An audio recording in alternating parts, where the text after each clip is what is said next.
How much house can you afford?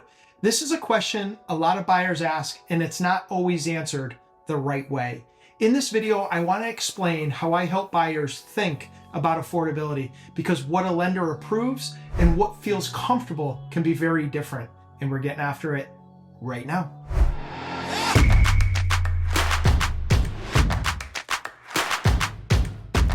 When people ask how much house they can afford, the first thing they usually point to is their lender approval. And that makes sense. It's the only hard number most buyers have early on. But lender approval and personal comfort are not the same thing. A lender is telling you what you qualify for on paper. They're not living your life.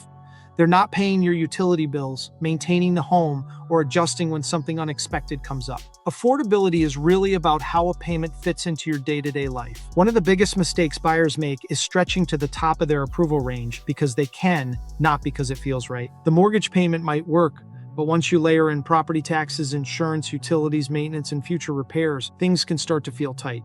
And then there are the costs people don't always think about right away. Furnishing a larger home, lawn care, snow removal, higher heating and cooling bills, those things add up over time.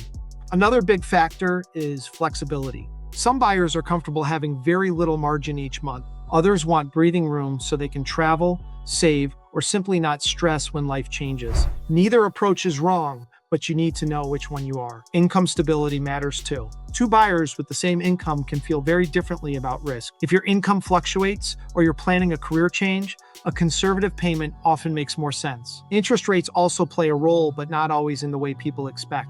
A lower rate doesn't automatically mean you should spend more. Sometimes it's better to use that lower rate to stay within a comfortable range instead of pushing higher. I also encourage buyers to think ahead.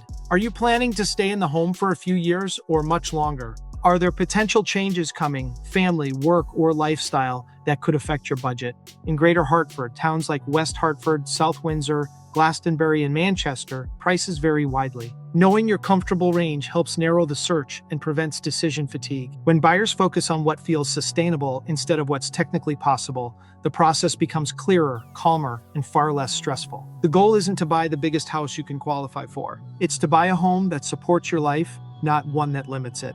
The better question isn't how much will a lender approve me for?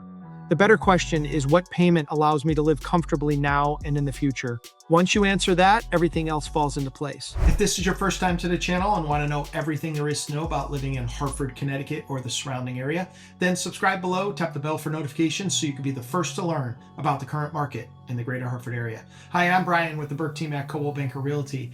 We get calls and emails every single day from people like you looking for help on making a move to the Greater Hartford area, and we absolutely love it. Whether you're moving in 9 days or 90 days, give us a call, shoot us a text, or send us an email. You can even schedule a Zoom call with us as well.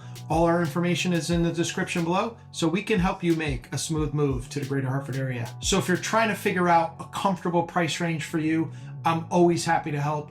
And again, there's never any pressure with the conversation. Sometimes talking it through makes the decision much easier. Thanks again for watching, and I hope to show you around town.